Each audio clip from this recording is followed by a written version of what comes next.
The arrival of the mirror. I don't remember exactly what pushed me to buy that mirror, but the moment I saw it, I felt drawn to it. When I brought it home and finally placed it against that wall, I realized how beautiful it was. That mirror reflected our house in a way that felt almost unreal, bright, elegant, alive. Everyone who visited our home stopped in the front of it. Even I couldn't help myself.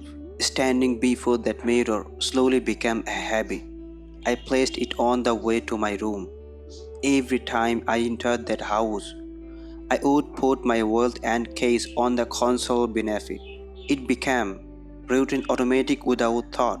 Things began to disappear. 3 or 4 days passed. On evening, I left my car case on the mirror console. After a while, I had to leave urgently. When I reached for the case, they were gone. She hadn't seen them.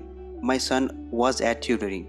There were only three of us in the house. I searched everywhere, confused and irritated. Keys don't just vanish like that. Finally, I used that spare key. But strange, unease stayed with me. A few days later, the same things happened again. That time with my wallet, I clearly remembered placing it on the console. But when I want to get it, it was missing.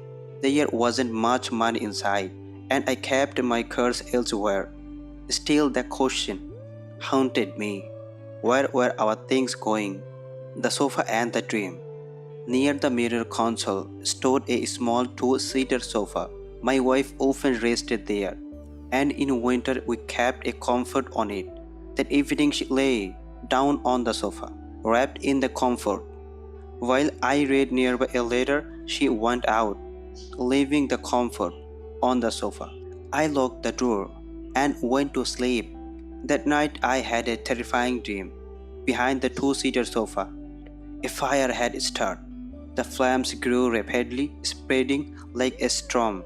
The sofa and the comforter burned fiercely. I felt suffocated, uneasy, and tried to turn my head. But before I could react, I woke up. The fire becomes a reality. I woke up extremely thirsty. I reached for water, then stepped out of the bedroom. The moment I opened the door, the smell of burning hit me. What I saw froze my blood. Flames were rising from behind the two-seater sofa. The comforter was on fire, exactly like my dream. Somehow I gathered myself, grabbed water, and started pouring it over the flames. I opened the main door and shouted for help. Neighbors and the guard rushed in. By God's mercy, I woke up in time. Another few minutes. Sprayed through the entire flat. What didn't burn? The sofa and comforter were destroyed. But something strange shocked us all. The modern wall and the mirror, right beside the fire, were completely untouched, not a single burn mark. The wall had been surrounded by flames. People who came to see the damage said the same things. It made no sense. Everything burned except the mirror, the shadow in the glass. After throwing away the burned furniture and started repairs, something happened that changed everything. While workers were cleaning, my eyes suddenly fell on the mirror. In the glass behind my reflection, I saw a shadow figure. It was vague at first, like steam forming shapes on the glass. Slowly it took form, eyes, lips, a face. The hair was messy and oversized. There was no clear nose. Around the mouth, spider-like legs seemed to stretch outward. It was smiling. I couldn't blink, I couldn't speak.